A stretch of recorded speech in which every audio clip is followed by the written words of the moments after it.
ready to rock and roll here? Yep. We're really ready to rock and roll. Let's get started. Like that. That was right on cue. You ready? I think he's ready. Okay, so prior to calling our planning commission meeting to order, I want to let our audience know that we welcome you to attend our meeting. However, there are no items on our agenda that require a public hearing tonight.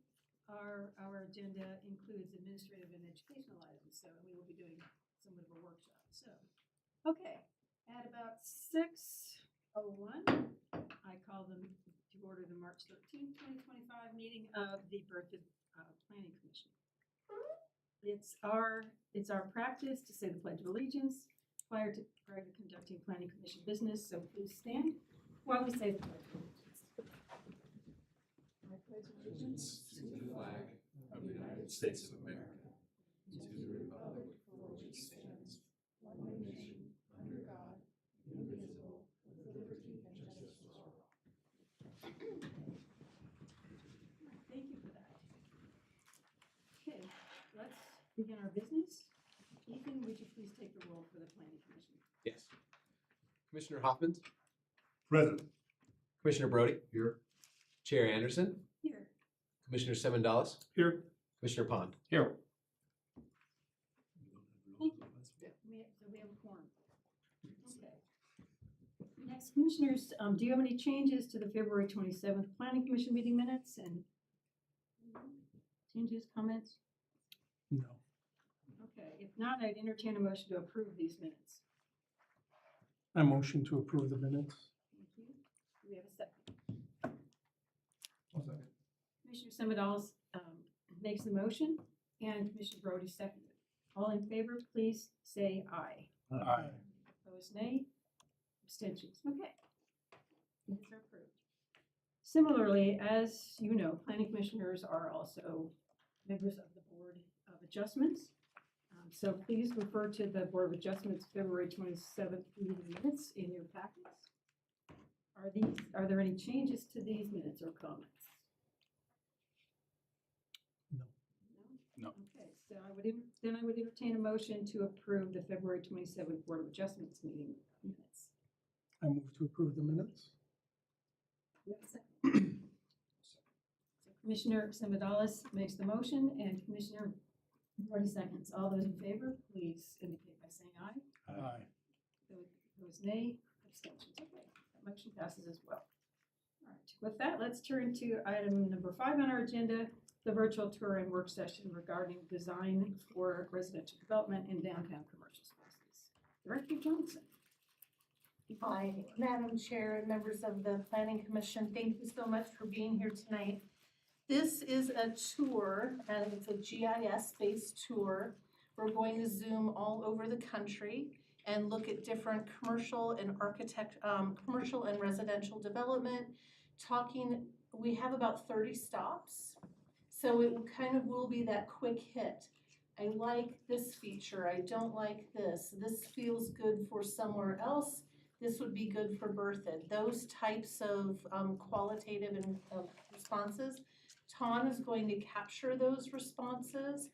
The town trustees had a meeting in October to talk about economic development.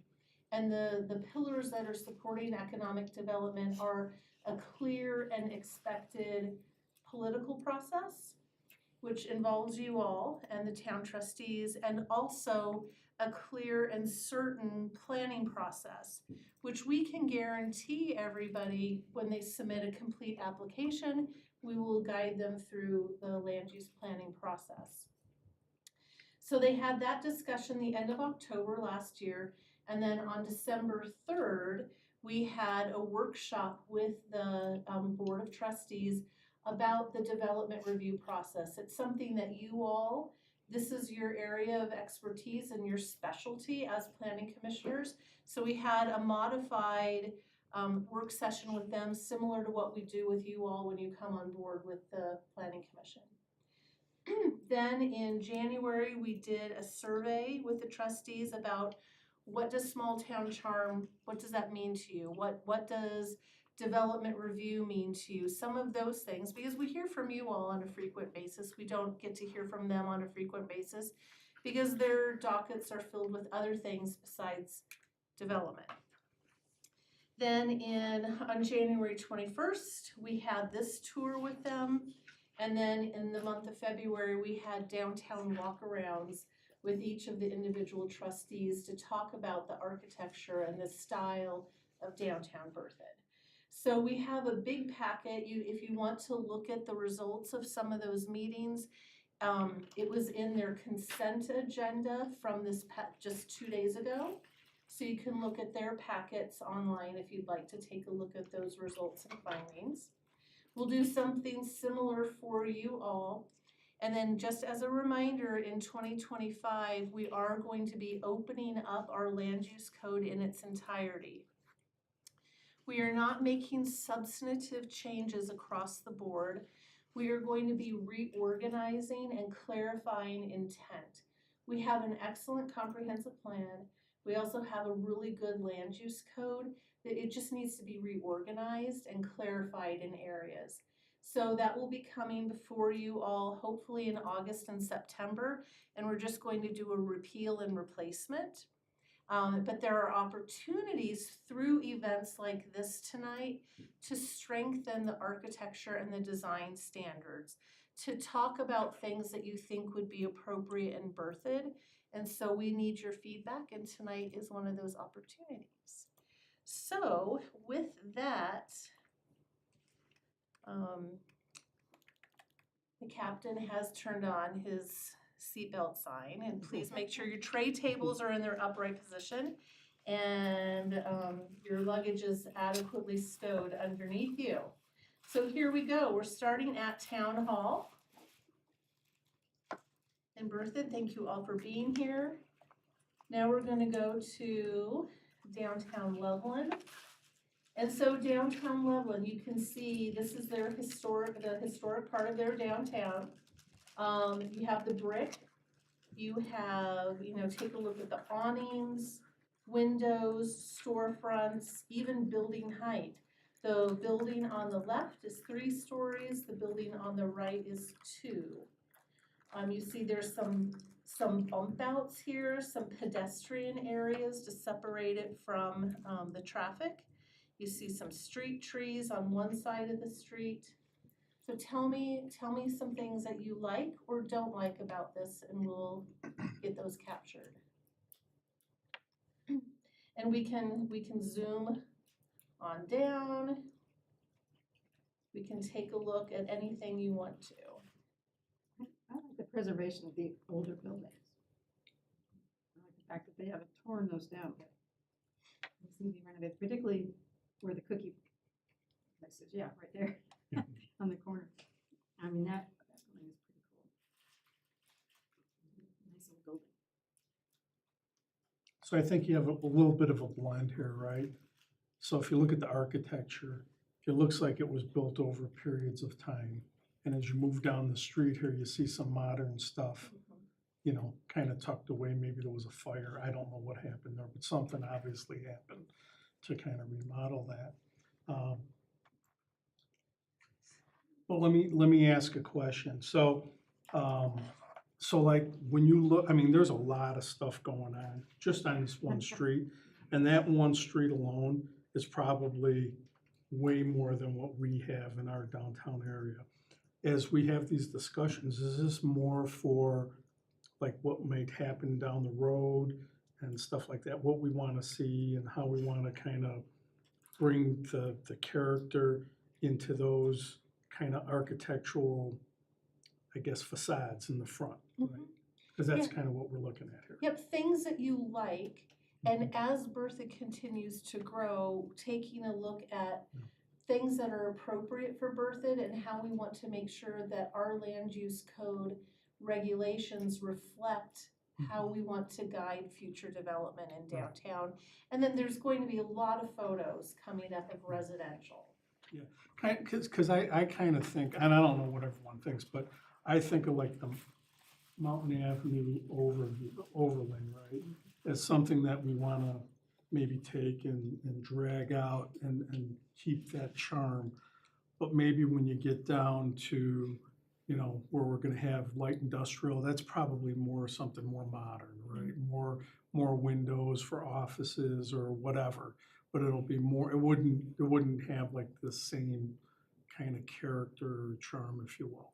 Yeah, and one thing to look at, so this one in particular, Mhm. clearly it could have been a 1950s structure with this type of Farron wall Yeah. block.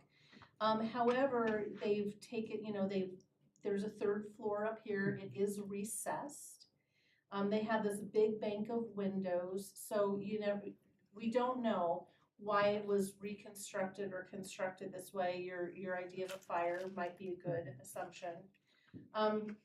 However, what are some of those components that you do and do not like, either with the, I think I heard you say, yes, you like the historic preservation component of the historic buildings. These infill or modern touches are okay. It creates, I think, some of the things I heard from the town trustees are, you know, it's quirky, and that quirky is okay, and different is okay. We're not creating a false sense of history. Mhm. We're not creating something new that mimics the old. It's something new that mimics itself. Right. Well, but I think there's a limit there. I think you want it to at least blend somehow with the other buildings. You wouldn't want a building here that was chartreuse right in the middle of the deal. So I think there has to be some limit. Some compatibility and Yes. sympathy. I think, from personal experience, that wherever we end up, if there's very clear definitions of styles, right? And that, okay, if someone's bringing a design to the town, it can't be modern mountains / farmhouse. Like, it has to hang, there's certain characteristics of design elements that it has to check the majority of those boxes. And then I think and you can say, okay, within these 5 design styles, we're open to any of these styles. And I'm just, giving an example. I'm not saying that's what the final would be. And I think that really helps developers understand, okay, I can understand what modern mountain is, or farmhouse, or urban, industrial, like those key pieces. And I've seen other areas where you go to the developer with a design for a building and you kind of take a shot at it, and then the developer can't come back and tell you what the issues are with the design other than they don't like it, right? So I think it'll create less back and forth, which, based on other meetings, right? That's one of the things that developers want, is how can they move through the process quicker? And I think that would help. And I don't know enough about commercial design compared to residential, what those styles are. I'm assuming these are 1920s, 1930s buildings, probably. Maybe late 1800s, some of Who them. knows? Yeah. And again, it's providing that certainty.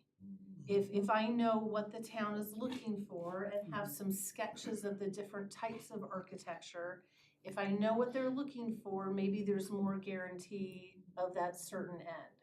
Right. Okay. And again, a lot of this, I mean, this is a facade, right? I mean, how a modern building is built is way different. This is just the face of it, and this is what people are seeing from the road. And, yeah, okay, All right. Should we leave Loveland? yes. All right, let me try to remember how to do that.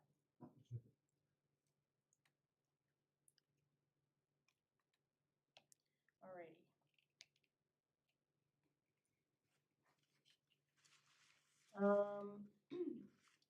All right, this is a concept. These are called courtyard houses.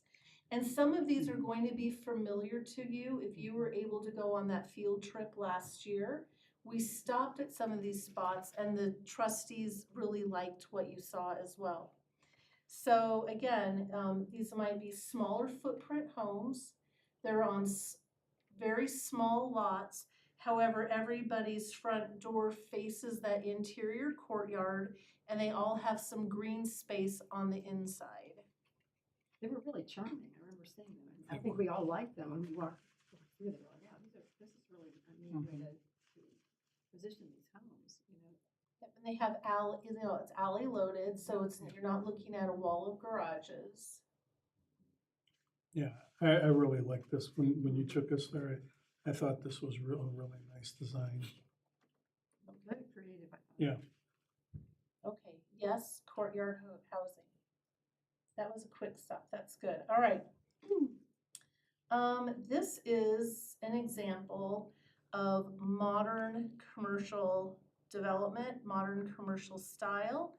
This is to emulate a downtown. This is modern, again, modern retail. And something like this, you have some unifying elements of this particular area. But is this type of architecture or is this type of product something that you'd like to see in Berthoud? I think this development works in Loveland because it's not in downtown Loveland. Downtown Loveland can have its own distinct flavor, obviously because of the historical, where I think this works out in the burbs, so to speak, out near I-25. And that's what I would see for our town too, is if we were to develop some type of retail out there, that it would be more of this kind of modern, walkable, not your traditional mall that you go inside and walk from store to store, but this outdoor arrangement, yeah. I'd like to see it though, have something that's more conducive kind of for the Berthoud charm and some design standards that would be a little bit more, I don't know how to say it, interesting. Like when we went to that one area on our tour where there was a coffee place there. Oh, and yeah, all sorts of little Rigdon, shops. thank you. Jessup Farms, yeah. That's something more like that, a style more like that for these buildings. So it really brings home that whole Berthoud charm. And that kind of Okay. Yeah, I've been, I used to work out, I worked all over, but I was in a place in Ohio, and they had kind of like this promenade.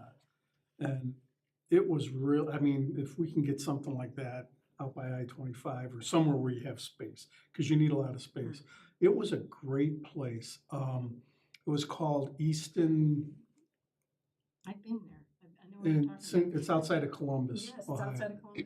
And anyway, it is really nice because it's a nice size mall. There's a whole lot of different things going on, lots of restaurants, apartment buildings, condos on the outskirts. So it was really, I think what people, at least like the younger generation is looking for. And I think even some of the older people that are like done with homes, they want to be able to walk to wherever they're going and have like that warm, cozy. So I look at this, to me, this is a little bit colder than like that Easton Park or whatever it's called. It's done very well. Yeah, it's done really well. And it's really kind of crazy because the neighborhood around it isn't so good and they keep kind of revitalizing it. But it's, it's 2-lane streets and they got lights hanging and it's just, it really is kind of like that nice, like warm feeling. This here is more of a, kind of like a highway type thing, right, where you're driving around.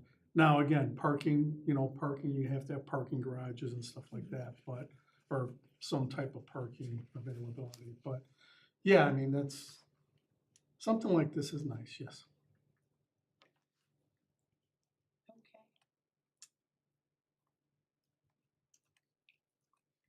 Okay. We did look at this. This is one of the multifamily units that we did take a look at. This is the Bend in Highland Meadows in Windsor, on that west side of Windsor. So you see there is a change in, this projects out a little bit. It's not a flat face. There are different types of building materials used on the facade. Even the windows are a little more interesting than just a traditional slider window. Gives it some architectural detail.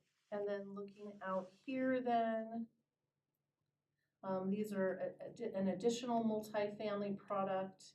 It's a little bit different, it's less dense, and you have the wall articulation. One of the things that we talked a lot about with the trustees is there is a sidewalk right here, on the, a tree lawn, and then you have an additional buffer, and then you have an internal sidewalk that's near all of the apartment or the multifamily entrances, so that it's almost a separation of use where you have a public access, public walkway, and then there's a good buffer, and then you have that private walkway more for the residents. So something like that, that's something that you like that concept.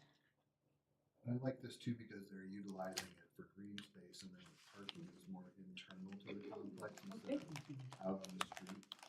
I find it interesting on the other side of the street that they use a fence kind of for their separation. Yeah, and they got a sidewalk there Right. too. Yeah. Private front yards.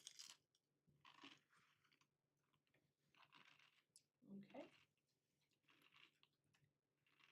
And not everyone that we're showing you are things that we necessarily think are awesome for Berthoud. We're just showing you lots of different items to get Well, ideas. I do think that multifamily, I like the idea of changing up the facades so that they're not each dwelling looks exactly like the next one. Yeah, they're still separate, they're connected, they're unified, but they look different.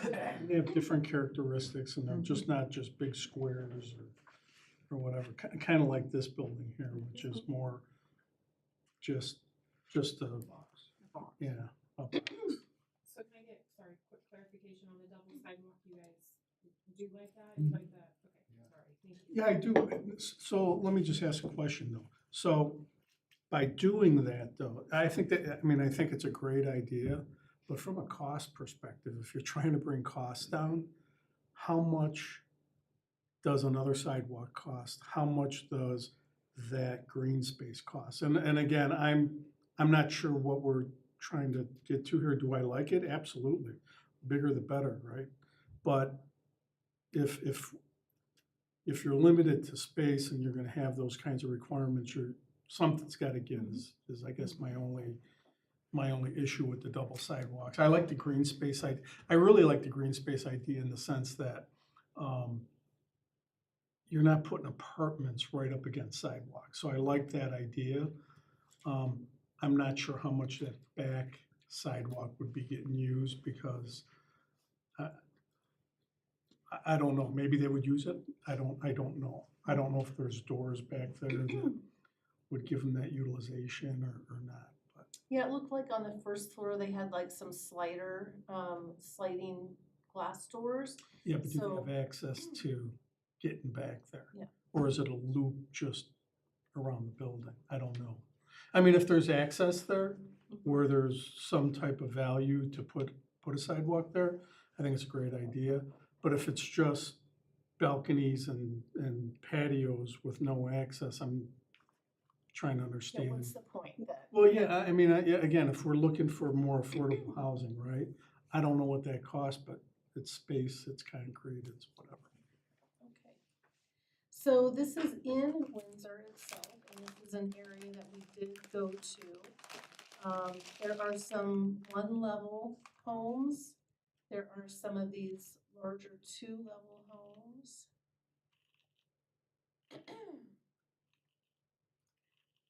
And if you'll remember, this happens to be a Loveland Housing Authority project that they developed in the town of Windsor. So the residents here would have to be income qualified, and this is, you would have to get a voucher in order to prove your ability to live here. But this is, this is a fourplex here. It actually might be an eightplex with, four on each side. There is a lot of green space. Here inside, when we drove in, there was a clubhouse. I do like the fact that there is a lot of green space. The buildings themselves are not really attractive, but you said break them up with different colors, that's helpful.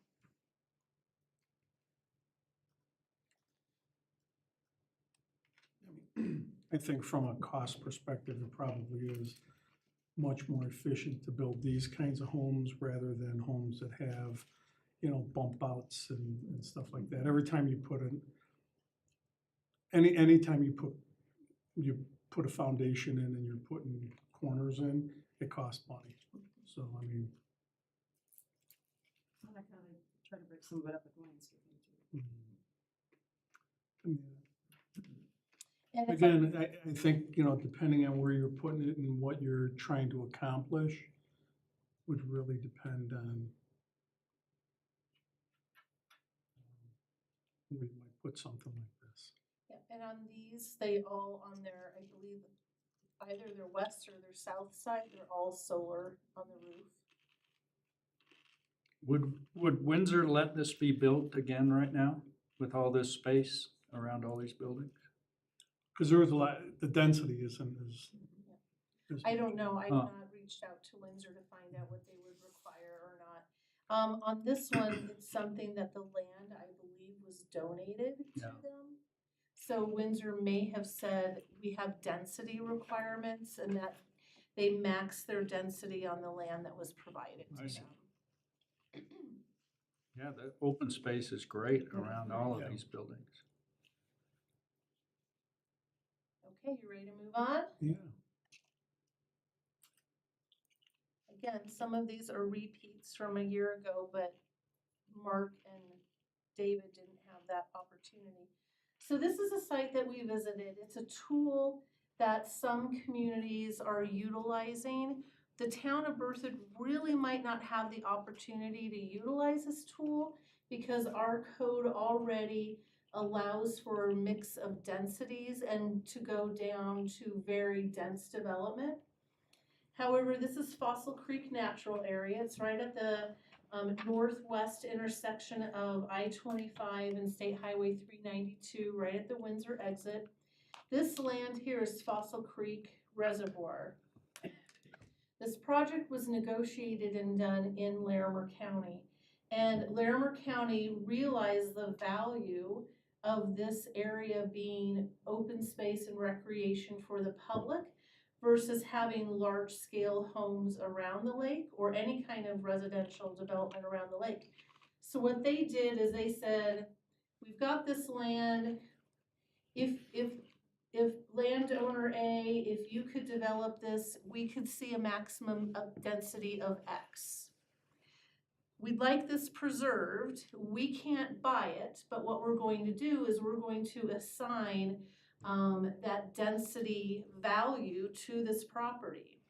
So that's the sending area. They're sending density from one area. And then what they did then is they went over here to Observatory Village. So it's in the same vicinity.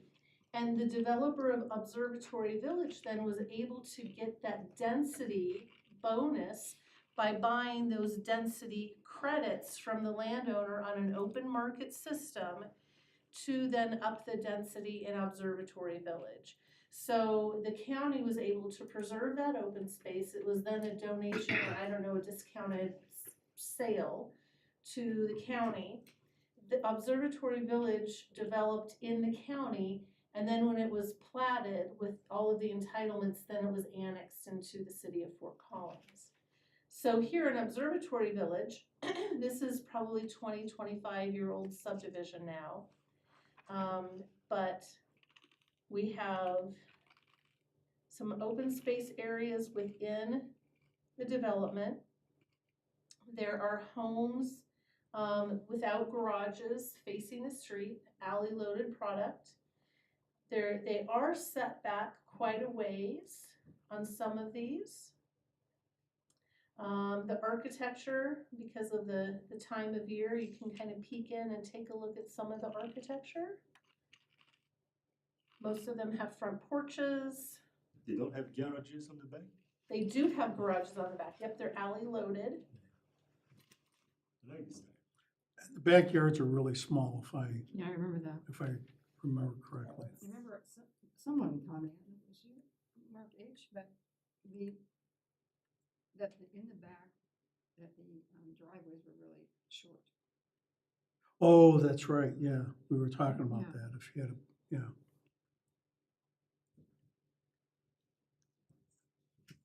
Yeah, so there is a little depth. It looks Oh, like yeah. there's Yeah. enough depth that a car could park without bumping out into the alleyway. They all had unified fencing in the alley. There's some landscaping in the alley. The alley is narrow. And then across the street on some of the other parcels in the same neighborhood, then you do have the garage loaded product.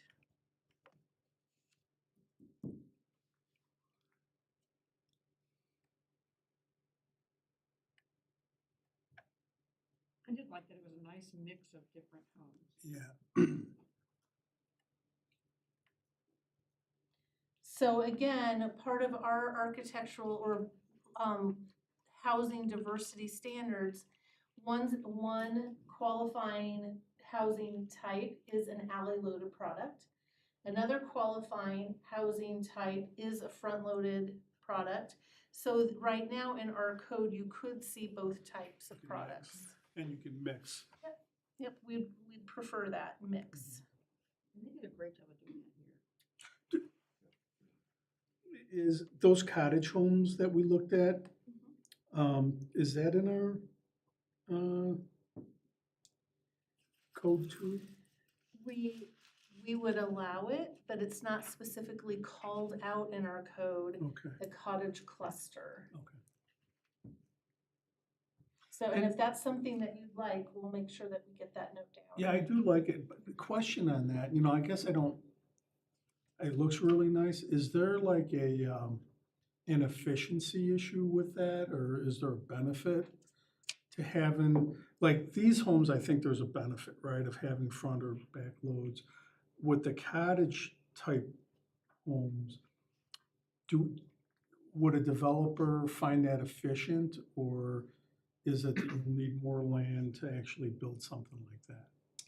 I think it can be efficient because you're not taking up space for backyards, or a front. So let's say even your back, you wanted to cluster, like a garden city in late 1800s in England, they did garden cities where everybody's backyard was a common open space. Yeah. So you could have gardening, you could, have a little Okay. soccer ball field, things like that in the back, and the homes were very close to the street. Yeah. So for a cottage style home, I think it could be efficient, and anytime you're clustering houses together, it helps save on infrastructure costs. Okay. Would that, excuse me, the open space, would that be considered one of the amenities in that type of a development? In other words, when we saw the cottage homes, there were these open spaces between some of them, that Yeah. were kind of large, like little parks. So would that count as one of the amenities for that development? That's actually a great question, and should it count? Because those are, that clusters green space. I don't know, it's a great question. And definitely something we should, those. yeah, something we should look at. Alrighty. Ready to leave Observatory Village? I didn't wait. All right, this is, I can't remember, I think we went into Harvest.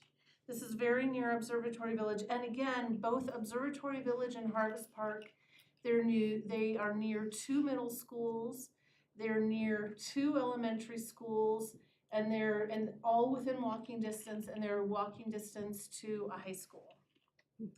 So this is Harvest. It kind of has that new urbanist feel again. It is maybe 30 years old. The fronts are very close to the street. You don't have a very large front yard. There is variety in architecture, although you can tell they're similar.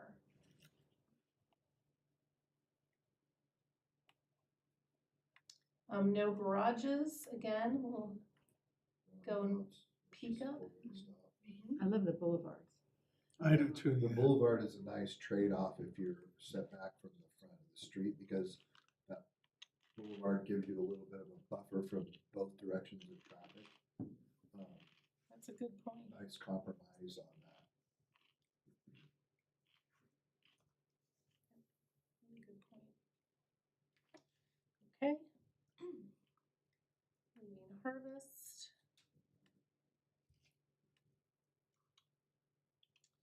This is again another example of modern, modern downtown located outside the downtown. It's that Council Tree area in Fort Collins. The library is here. Oh goodness.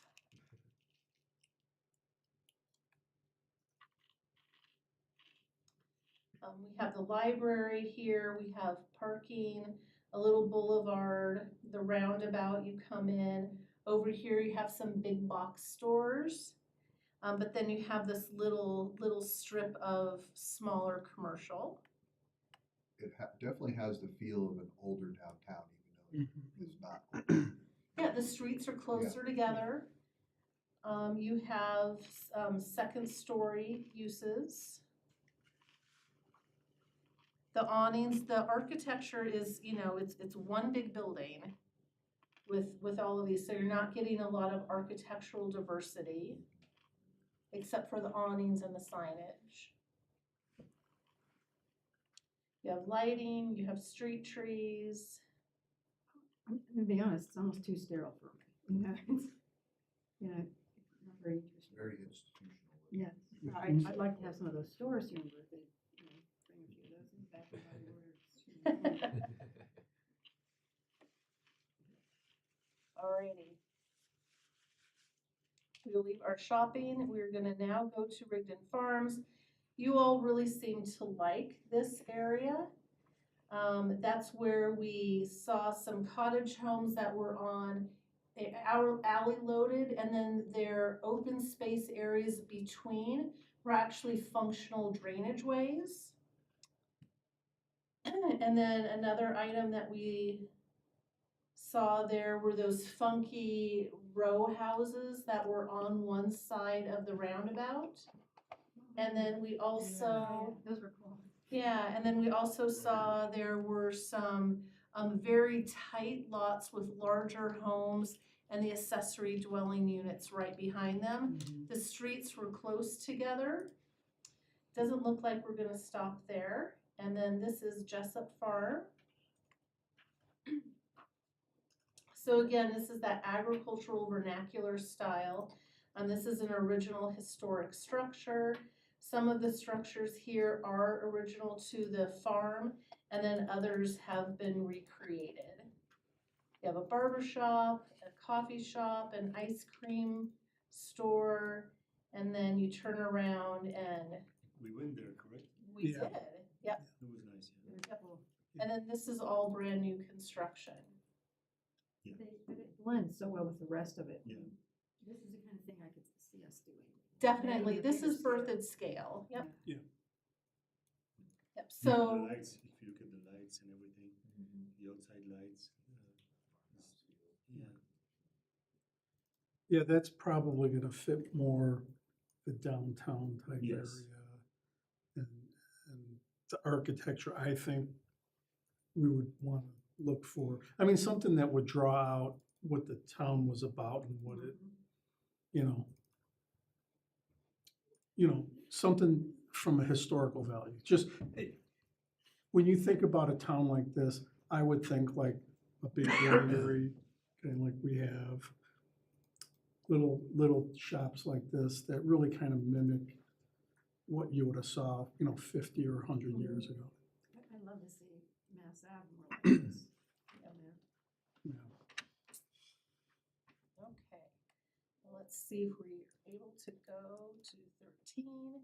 Again, this is downtown Fort Collins. Y'all have been there, however, the intent, if it will load for me, is looking at the height of the buildings, the street amenities, parking. There's also an area down there, I think it's called the Exchange, if I'm not mistaken.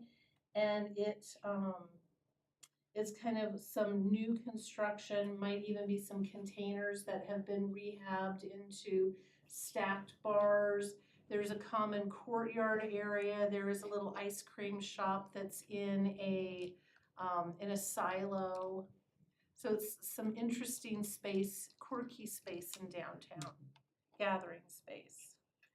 Sorry, we can't go there. That reminds me more of Bertha too. Yeah. That kind of quirky areas. And creating places for people. We can't force people in, however, if we can create the spaces where people might want to be and provide amenities and provide that transparent window so they can see activity and lights, then they'll be curious and they'll want to go. Okay, so this is another development that we took a look at. This is Harmony. Isn't this the Habitat one? This is a Habitat for Yeah. Humanity development. I was impressed by this, what they did here. They're tight. I can't get in to do a drive because the streets are private. They have a little park back in this area. Right. It is alley loaded again, and the homes are facing a green courtyard area. Two-story, right? The two-story and the Yeah. duplex kind of, Mhm. as I recall. Yeah. Yeah. That's right. Yeah, that was actually a You're a crossing pretty that well line. developed area. There was some thought put into that. Yeah. Okay. All right, we might be getting close to leaving the Front Range. All right, yep, now we're going.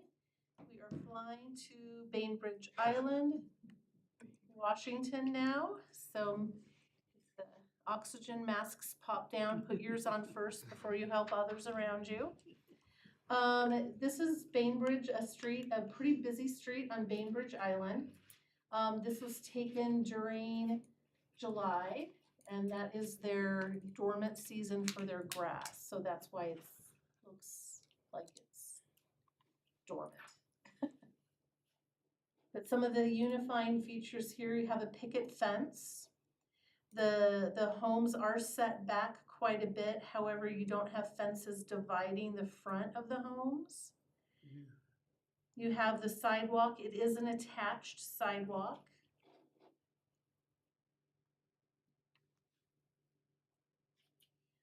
The architecture, these happen to look older.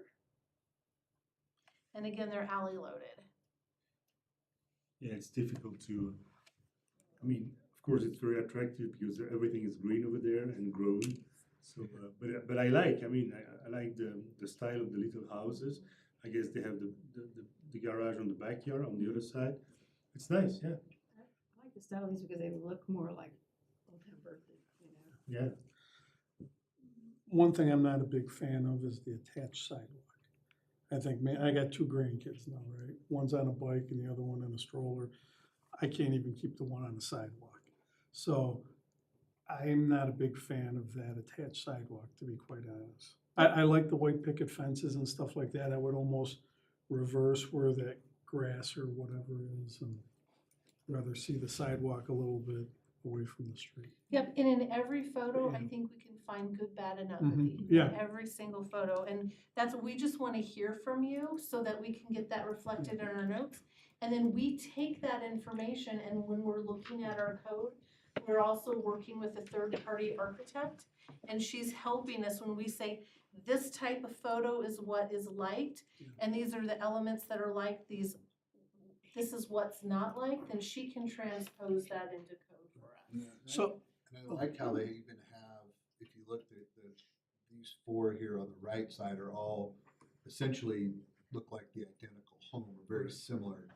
But then you look to the left and it's a house that looks like it's twice as big, or, you know, so that you're able to mix different sizes into in Yeah. the same area, which I think adds character also. yeah, because I was gonna say, I like the architecture.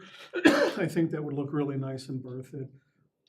But having them kind of all stacked up, I don't know if I'm a big fan of that. I think I like. So maybe the- some staggering. Yeah, just different, Yeah.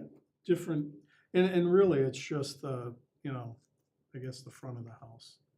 Back of the house could be the same or whatever, but I think when you look at that front elevation, you just probably want to see something just unique between homes. So they have a similar style, but might be unique in what you're saying. Elevation and- Stagger the setback a little bit. Yeah. Okay. Okay, let's look to see where we're going next. But I do think the white picket fences are a big thing to certain people, so I really do. I think it goes great with that style. Yeah, it does. All right, well, we're still on the west coast, however, now we're going to Southern California. So this is a place where our town administrator, he was employee in Tehachapi. And one of the things that he really likes about this particular subdivision is that they were implementing reduced lawn. And this is a good example of how you can integrate the shrub beds and tree beds with having reduced water consumption. And then also what's really nice here is you do have the street facing garages. However, this is a great example where that garage is recessed quite substantially from the rest of the house, so you're just not getting a row of garage. Okay. Orange, California. So this is the circle in Orange, California. This is a historic downtown. And you've got a big roundabout, but here you have the older buildings. They're 2-story, mixed in here with, the signage. You have the lighting that's able to go over the streets because it's not a highway.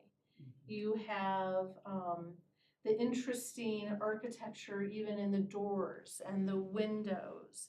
You have activated public space outside with the eating areas all along here too. I'm a little, I think this is my personal opinion. I don't like the lack of uniformity in the signage there.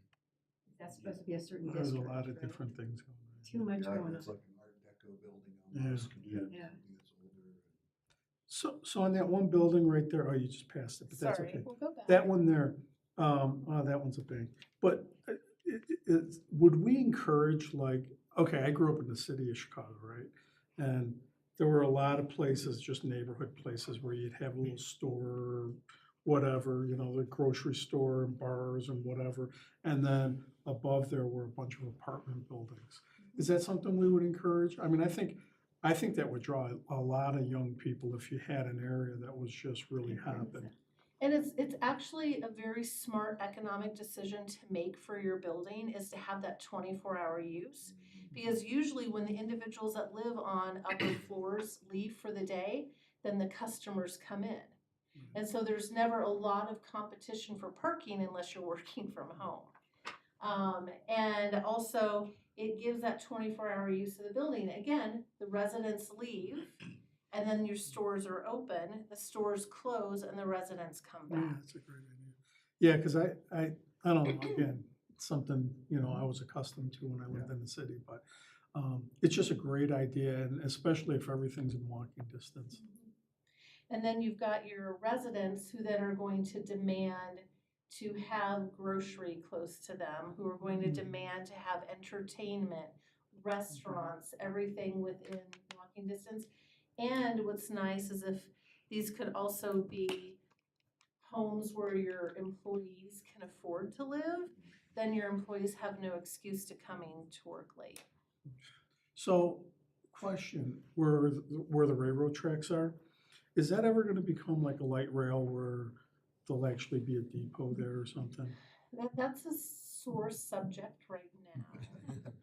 Oh, no, Especially for the that's people that fine. have been paying for it for No, 30 no, years. Yeah, no, the only reason why I say that is because I've seen areas where they've taken advantage of that and put apartments there with that kind of commercial lower level, and it's worked out great.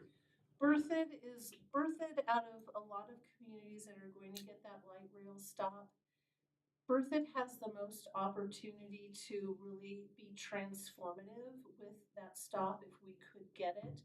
Because we have a lot of land that is available to create the new depot. We have a lot of land that's available, that we wouldn't have to have displacement of individuals to redevelop that area.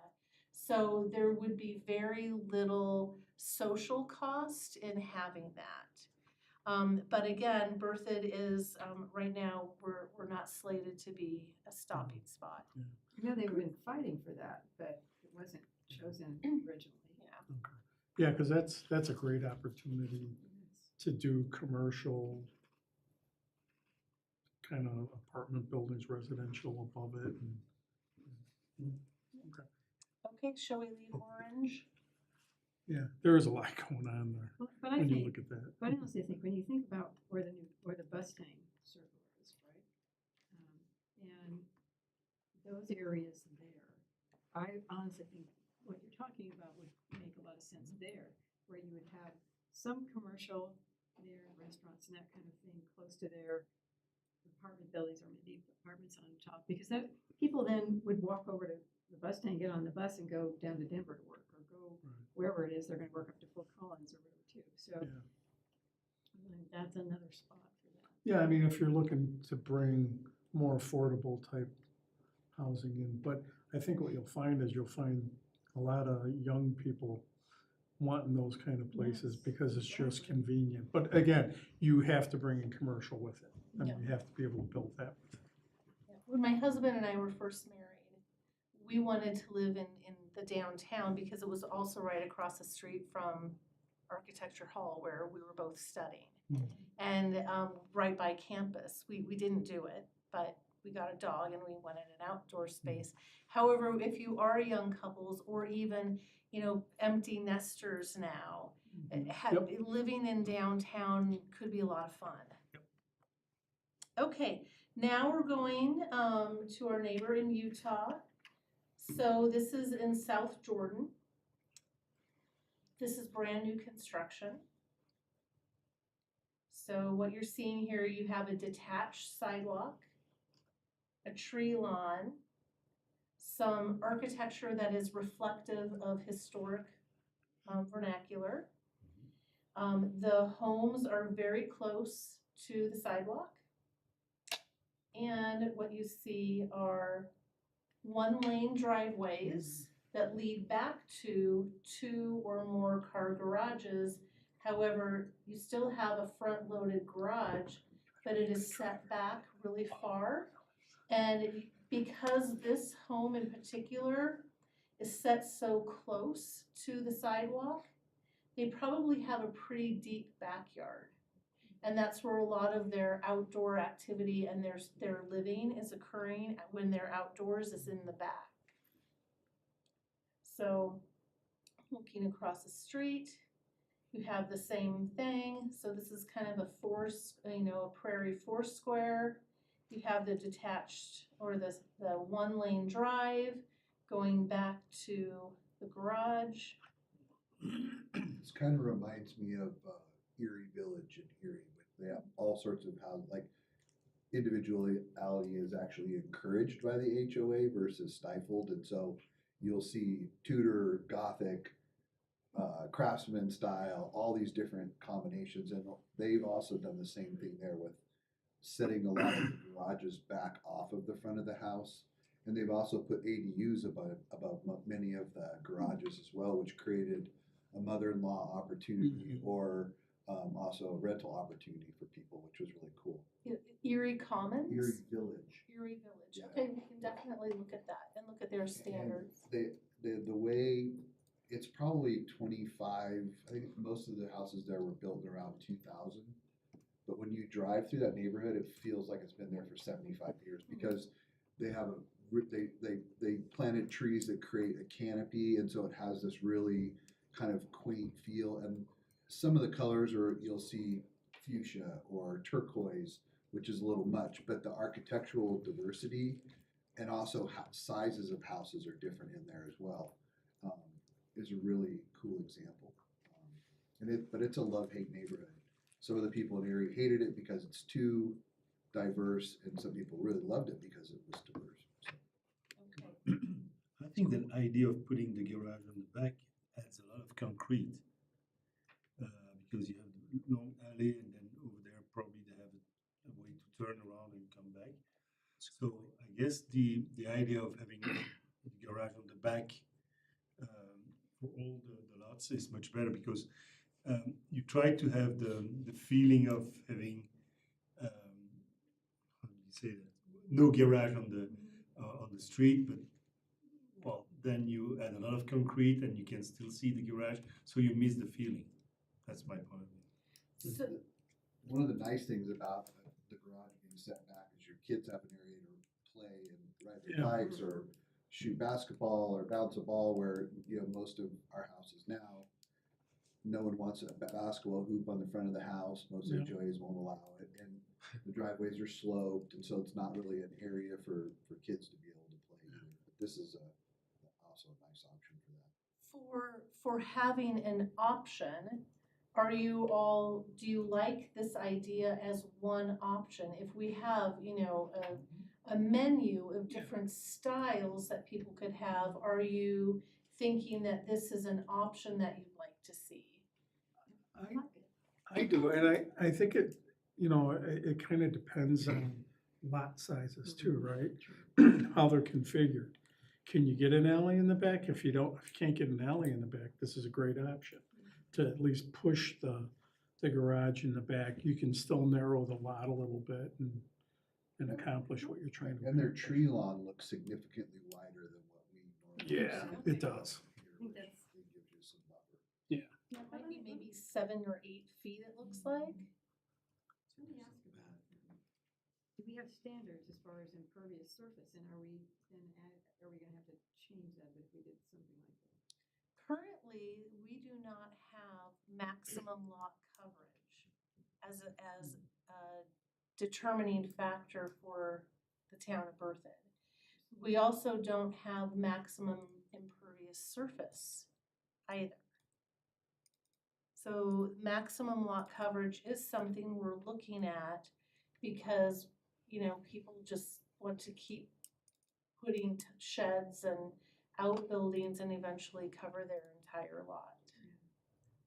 The Fishers we did, and I remember, since I sat on the board of zoning appeals, I can't tell you how many times we had to give people a waiver of the impervious surface standard, because ours is really strict. Many jurisdictions will do a 10% maximum coverage. Yeah. And that's because at 10% or greater, you start to change the natural or historic patterns of stormwater flow. So that's a pretty standard percentage that you can see in communities that have an adoption on that. And it looks like they're putting grass or something in between, because that is a lot of concrete when you think about it. That is, yeah, that's a good point. And especially the turnaround in the back, because they're having to Yep. turn around to do their 3-point turns. But I like that idea, like having, kind of to Mark's point, where I don't know if you would call it what do you call it, a garage or an accessory building? I mean, where it's a garage and you can still build an in-law or something up there, grandkid place, get them out of the Accessory house. dwelling unit. Yeah. Or you can have just an accessory living Yeah, area. So yeah. that doesn't necessarily, dwelling would have to have, like a defined bedroom and kitchen. Yeah. But you could just have like an open style loft kind of area above your garage. Yeah. You can certainly do that. Like that whole concept. Okay. Is all the grass that we're seeing on all these pictures, is Berthoud planning on phasing down or out most grass in the future? How does that work? So our landscape design standards now say that we want to encourage water-wise landscaping, not zero scaping, but xeriscaping. And that we would prefer to see rock or other type of mulch in some of these areas.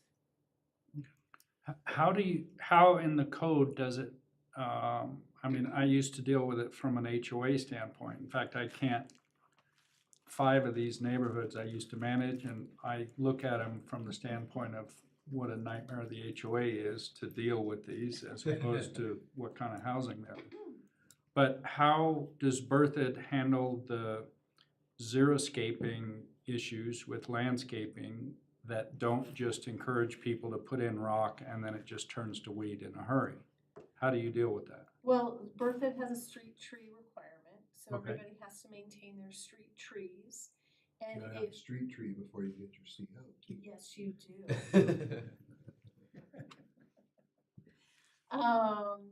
And I know that the state has passed some recent legislation about landscaping and non-functional turf. And I really don't know, Commissioner Pond, if I'm able to answer your question right now, other than the town of Berthoud.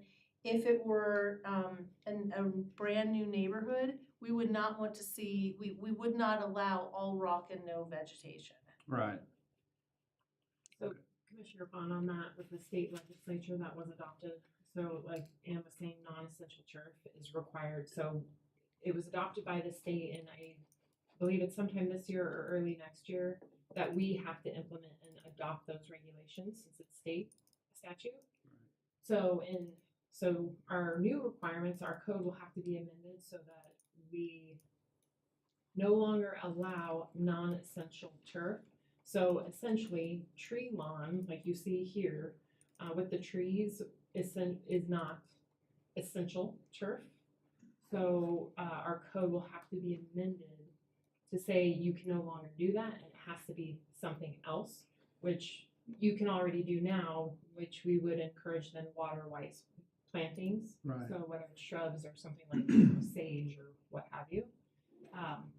So that's on one of my things to do, is to see when exactly we need to have that addressed in our own code and get moving on that.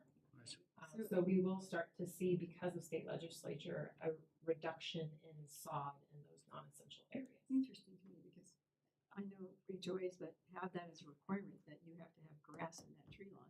So that will override. Correct. State statute, so most Interesting. definitely. Yeah. Yeah, well, Interesting, yeah.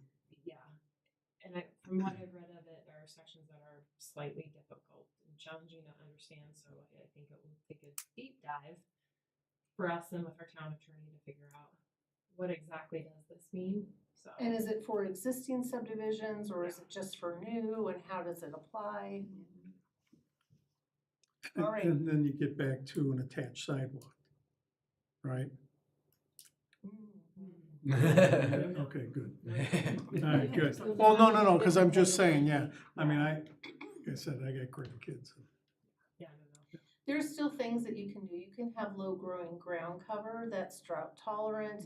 It's just not grass. I mean, you could do buffalo grass maybe. You could do lots of Clover, things. Clove. clover is beautiful. Yeah. It gets to standard height and then you never have to mow it, it's quite awesome. So there are options. Okay, you ready to leave South Jordan? All right, let's see where we're going next. Okay, Austin, Texas. So this is a brand new downtown area. It is, these buildings are 4 stories on top of the commercial. You can see there are lots of pedestrian areas, and on the corners, the pedestrian area is separated from the drive lanes. Lots of trees. And again, this is that live-work building then. There could be offices integrated maybe on the 2nd floor, but I'm pretty sure these are residential units up above. I see something like this over by the bus stand. Something like that. Yeah, over by 25, You yeah, know, I absolutely. see something like that, but not near Mountain Ave. No, But this could be, what I hear you saying is that if in the right location, this could be appropriate in Berthoud. yes. Oh, yeah. particularly where you have a transportation hub like that. You know, I can see this being there. Sorry. I think one thing to think about too within, when you have a town such as Berthoud that has this kind of traditional downtown, right? That, you know, what can happen economically if you would then put something like this that has ultimately more choices outside of your core city, your town area, what does that do to this, kind of create this tug of war thing going on potentially with, yeah, you're servicing or providing services and amenities for the people that reside there, but what does it do for the overall town? Yeah, true. Something to consider. The nice thing about the land out at I-25 and Mountain Avenue, there's a big separation between that and our historic downtown. So at least there would be a distance issue. People walk there. Right. Right. But you still have to, I think to Mark's point, you would still have to balance where you make the downtown area, Ludlow Park or whatever that is, more robust, right? To keep people coming to that area as well. Yeah.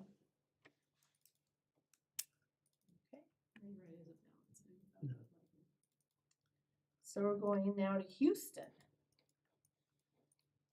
So this is a neighborhood in Houston. They are larger homes. With these homes, you are able to see though that the garage is also, well, this one is right here. But for the most part, again, you have a deep front yard, fairly deep front yard. There are no sidewalks. And the garages are all recessed towards the back as well. So we saw a smaller home in South Jordan, Utah. Now we're taking a look at these larger homes. They're probably much older homes as well in Texas. And again, you're not seeing the garage. They probably cost the same, knowing this is in Texas. Everything's bigger in Texas. Yeah, I like that. I mean, obviously it still needs a sidewalk, but I like the concept. Yep, and no formal street trees. The trees are all located back closer to the home as well. So people just walk around in the streets? Probably, there's some places Probably like that very in hot Florida. there, so they don't walk anywhere. Okay, And yeah. humid. It's like that in Very Florida. humid. Yeah, we got an area like that. Okay, No. so what I think I've heard you say on this one in particular, you okay again with the recessed garages? You like though having the sidewalks, you like having the street trees. Mark might not, Commissioner Hoffman's might not be okay with the recessed garages. I think the general concept is less garage facing the street, whether that's in an alley setting or a setback, to me is Yeah. more appealing than our traditional American home, which is all garage with a little door and a couple windows. Right. Right, and the concept that's being presented here is not necessarily the garage all the way back towards the end, but even the concept should it be set back 8 feet from the front plane of the house. You know, should there be a greater difference from that front plane of the house. And that would be the street facing garage if there's two, right? Yep, and again, it's just one, we can have the traditional garage face, garage plane. That's one housing type. Then the other housing type could be that alley loaded, which we currently allow. Or it could be the recessed garage, as long as people have choices so that the neighborhoods could be more diverse. Yeah. Alrighty, let's see where we're going next. Alexandria, Virginia. Wow. I feel like, what was it, Star Trek? Beam me up, Scott. Yeah, hopefully you're not getting motion I'm San sick. Diego. So here, the thing that, of course, communities on the East Coast of the United States have is they have about 100 to 200 years more history than what we have here. So of course, you're taking a look at this building, if it is a historic structure, this historic structure These could be from, 1700s, even 1600s. So 1800s. So we're taking a look here. There's some street trees. Down in this area, you have, these are residential structures mixed in with walking distance of that downtown core. You're looking at a newer block here, which is a public space coming over in this area. This is a newer building. Although it blends well with the older buildings. It Yeah. looks like that's what they're Mhm. doing. They're really, their standards must require that it has this kind of compatibility. Yeah, you can see Yeah. this type of windows on Yeah. that more historic structure. Even the stacked window pattern here on this facade mimics the stacked windows here.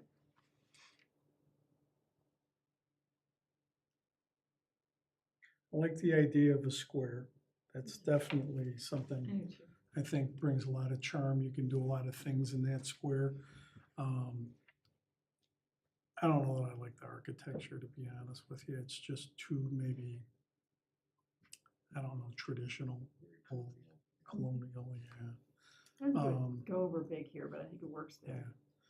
And I noticed the streets are really close to the doors. Actually, I was in a place, I think it was Winchester, out by Boston somewhere.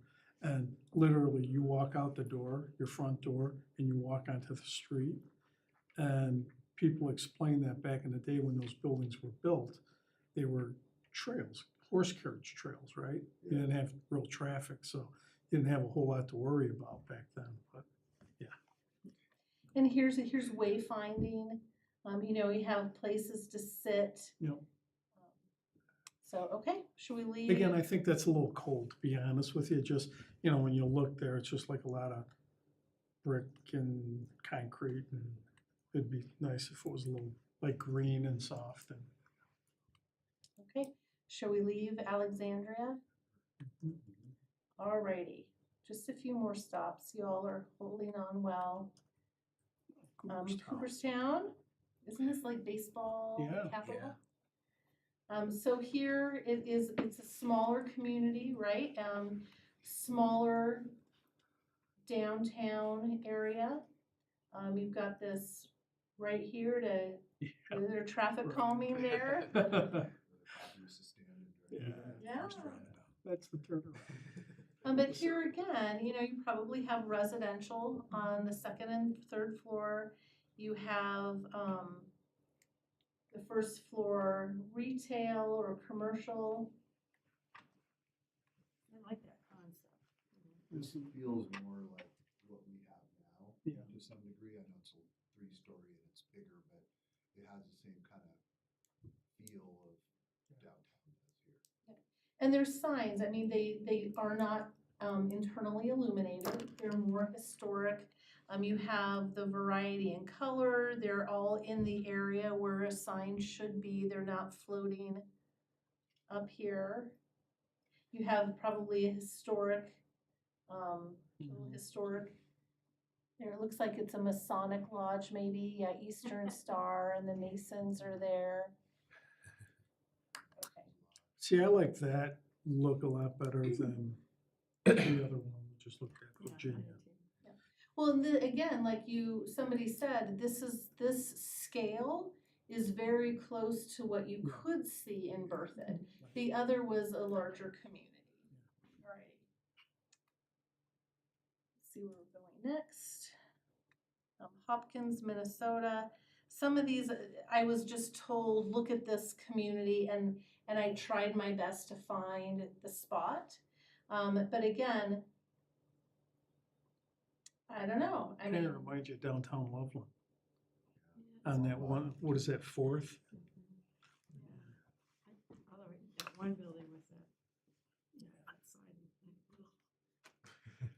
side.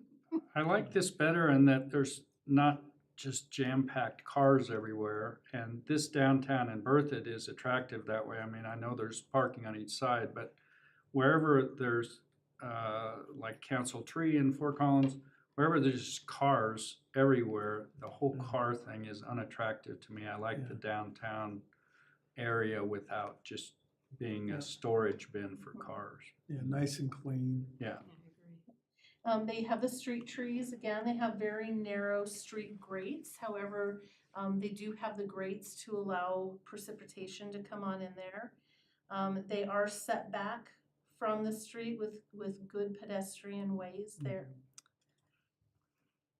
Pedestrian way there. The flags on the sign poles.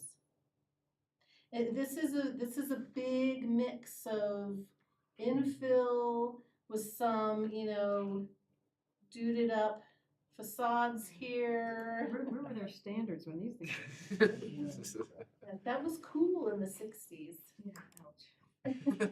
Okay, we will leave Minnesota. Back to Colorado. Didn't have to go through immigration, so back in Colorado easily. So again, this is that similar type of new downtowns. This is in Aurora. I think I've heard your opinion, so we don't have to stay here very long.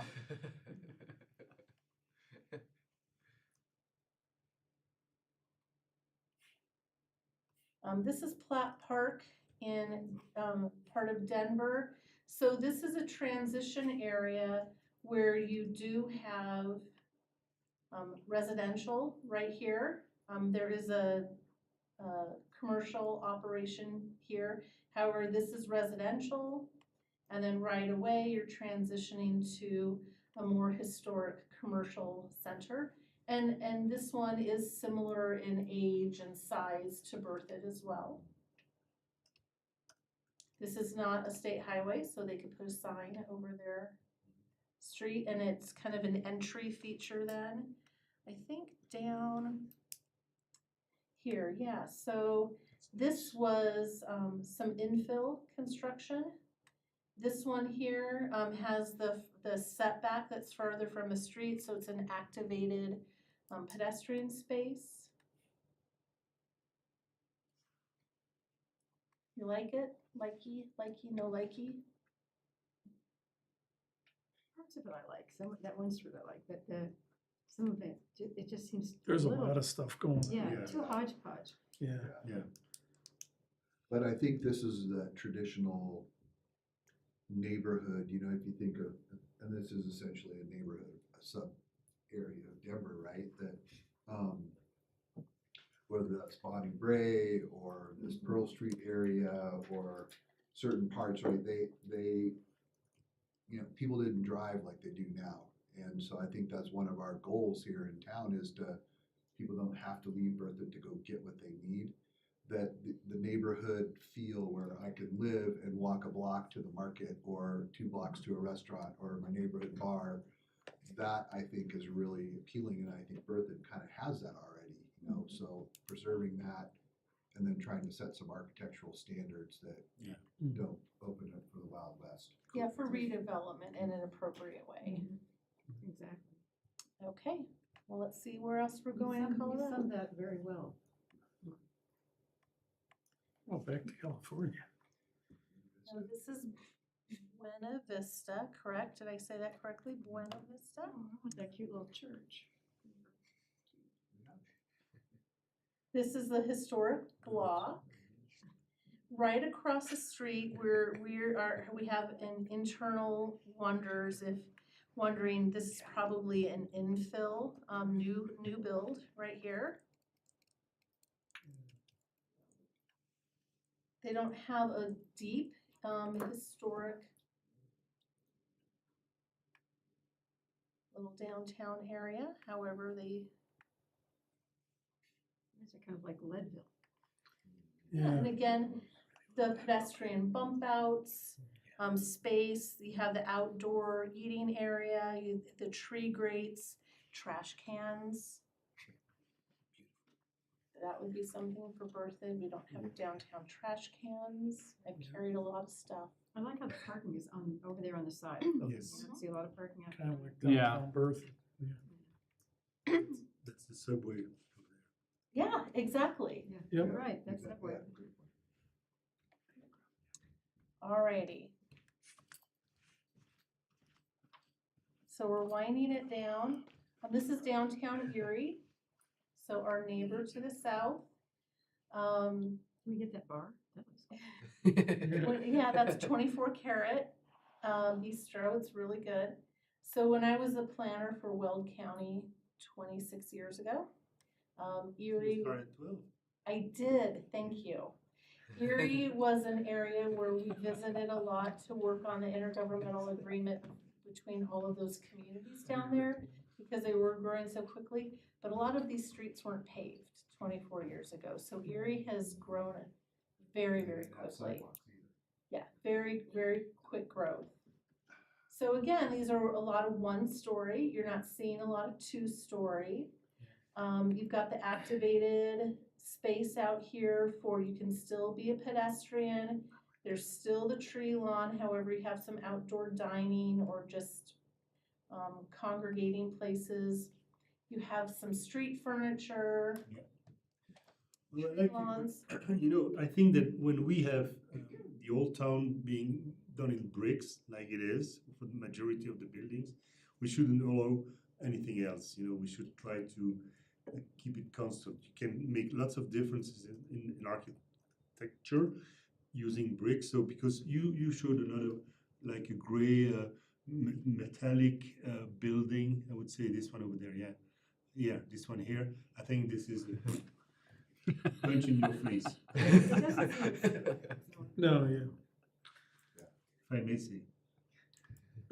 So it's not fitting within the historic context. Correct, yes. We don't want to create a false sense of history.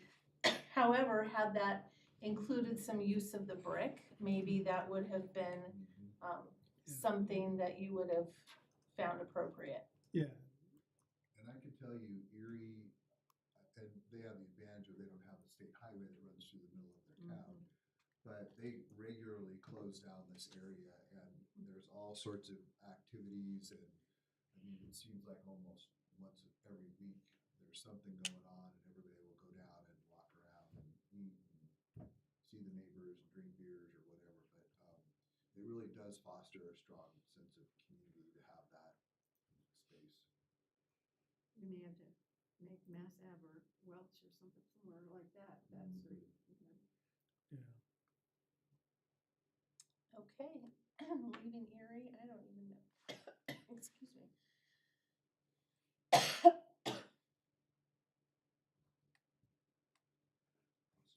Okay, this is Prospect. This is Andre Duaney is the expert on new urbanism.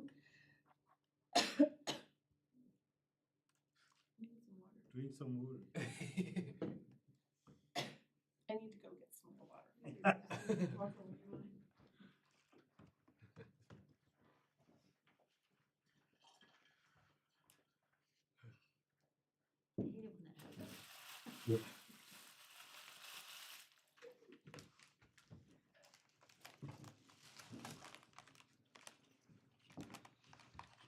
This is a cool view. Yeah. For sure. They have a lot of views and they have where to live. Yeah, it's not everything is. I mean, the new part is kind of a little bit funky, but the old part is beautiful. So, have you all been to Prospect? Yeah. Mixed feelings. There's Yes. lots of mixed architecture here.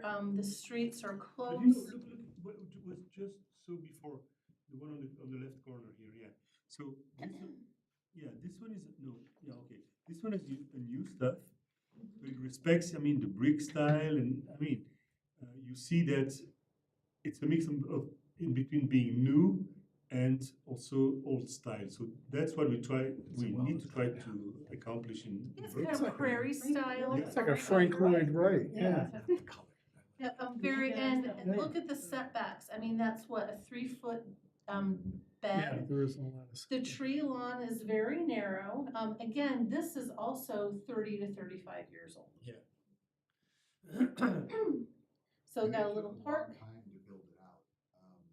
They got caught kind of in the housing and financial crisis, so it, it got started and kind of just sat forever. But I think it really, it is a neighborhood for sure, the way Yeah. that they put this together. And I mean, right across you have the prairie style architecture, and then you've got this Spanish style.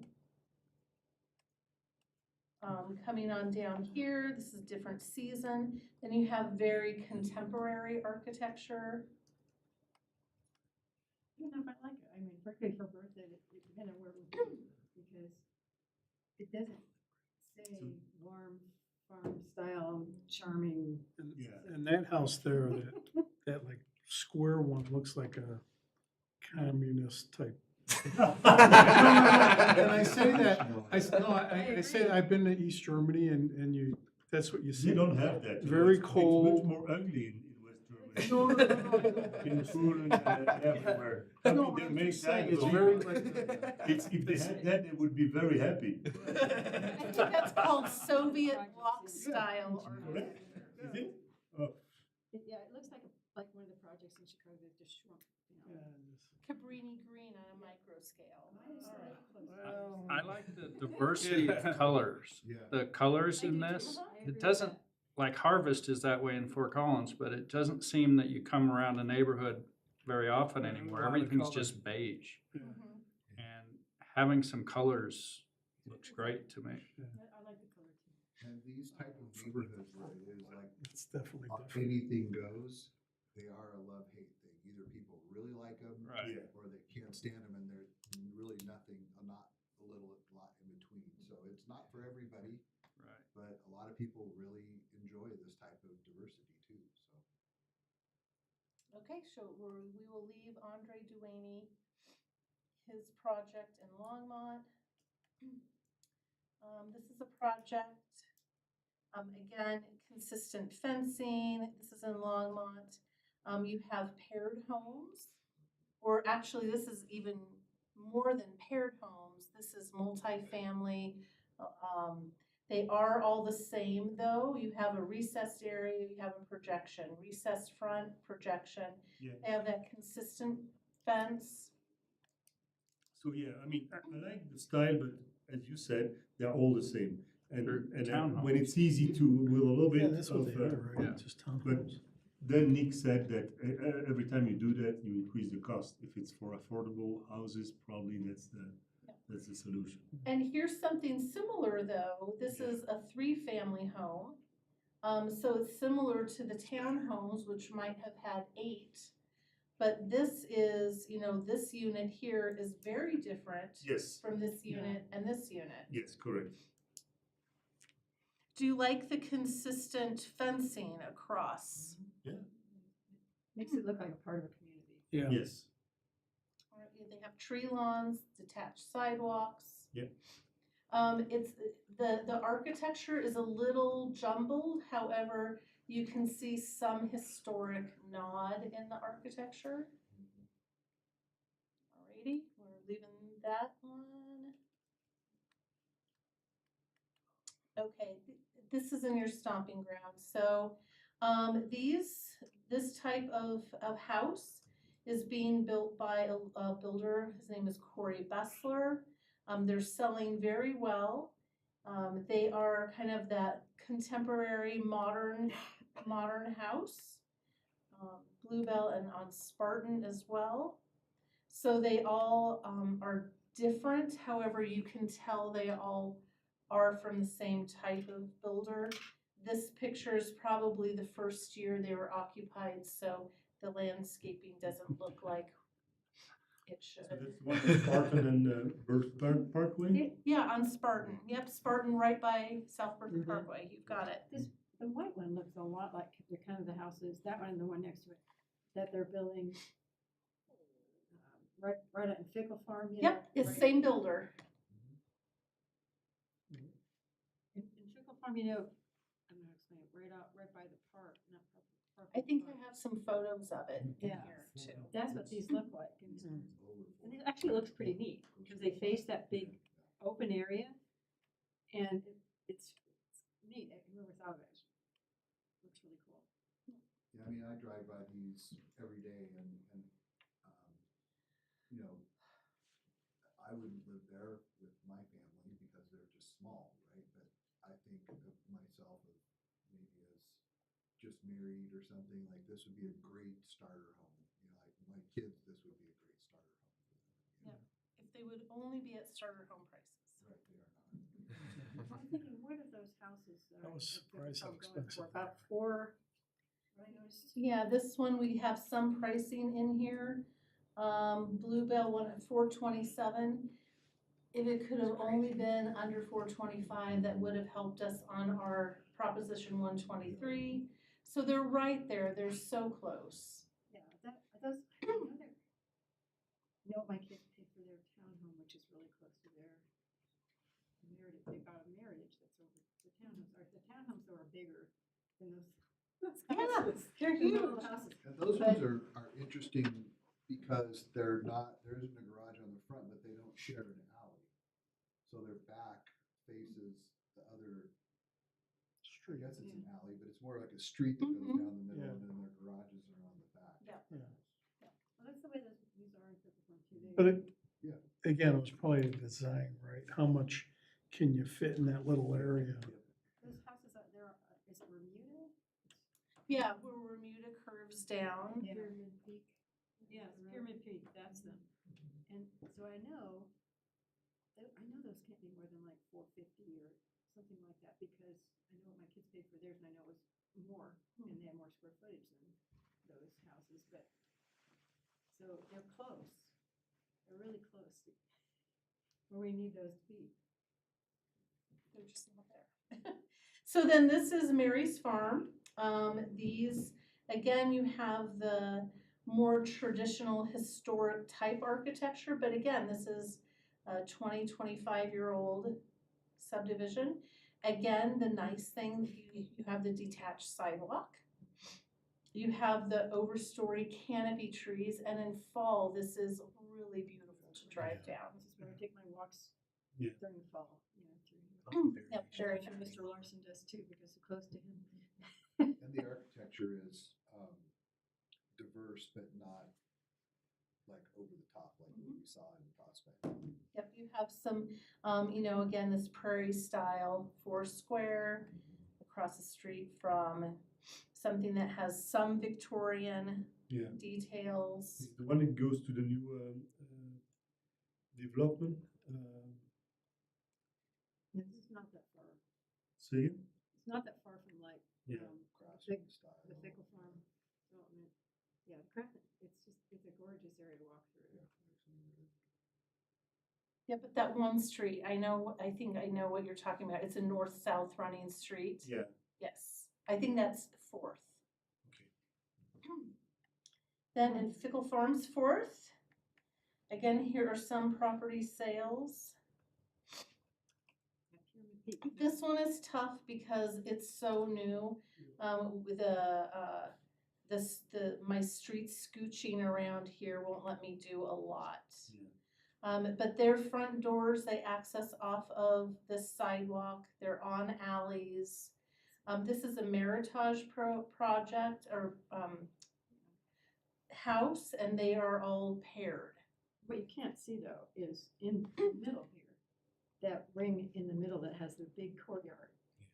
There, so they're, Shared park kind of. yeah, it's a big shared park between them all, and then that, where my kids would have one of those, and then over here to the left, if you go back over where you were, these houses are all built on this street now, and they're all single family.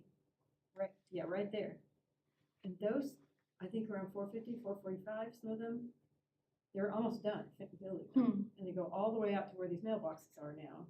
And they're just the little small houses. Yeah, I think the Corey Bessler project, I think he's on those as well, kind of the modern design. And they're actually kind of cool because I got to walk in one of them, and they're all different. They all have different Oh, sloped nice. roofs and different, you know, kind of very well done, I think, as far as trying to make them look different, even though they're all straight in a row. And then they walk right into the Farm Trail. In other words, your front of your house is right there on the Pickle Farm Trail. It's pretty neat, I mean. All right. All right, and let me see, wait a minute, wait a There's minute. some here.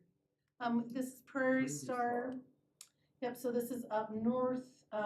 This street here has a combination of, again, your very traditional Yeah. 1980s to, 2020s. You got your garage in front and your house is recessed from the garage. And then across the street from that, you have some contemporary and modern paired homes. You have some alley-loaded product as well.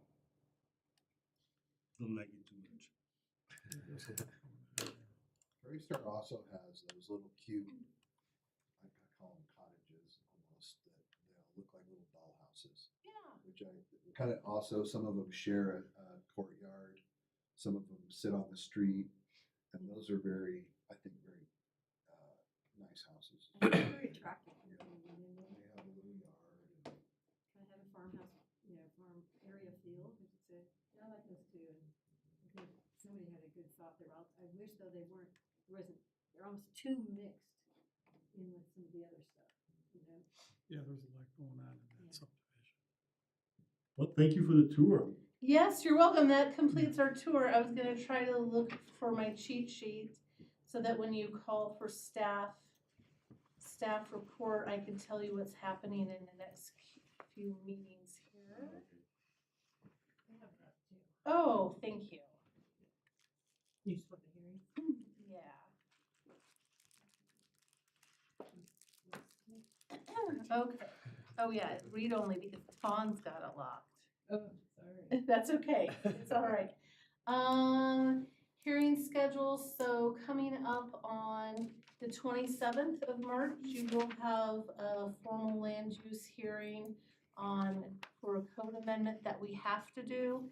The intent is to do the big repeal and replacement August, September, October time, depending on how quickly we can get the whole code reshuffled and polished up. But this is something that we have to do. The state passed legislation saying that you cannot restrict natural healing administration centers or natural healing manufacturing and growing operations.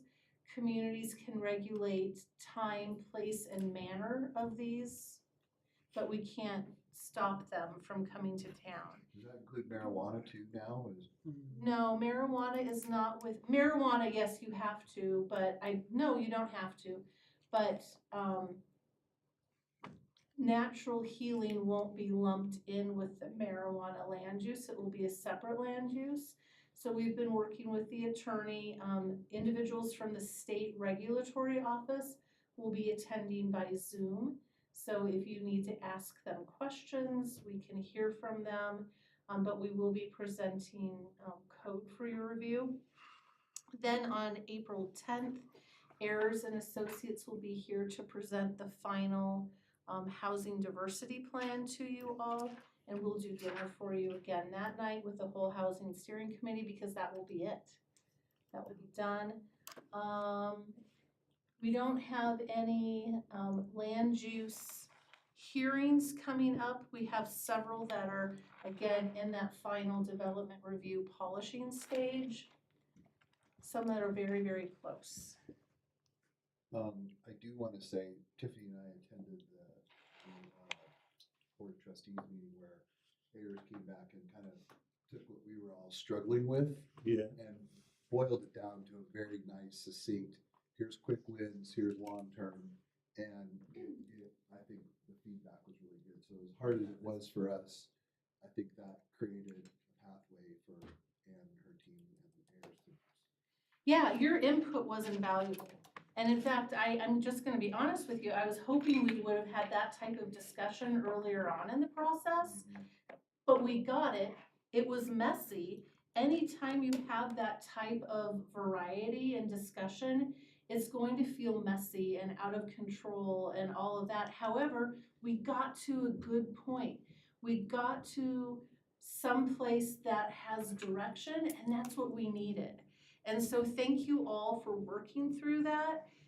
Everybody's opinion is valued, and I think we have a good product from all of that healthy friction. So I really appreciate it all and appreciate your input.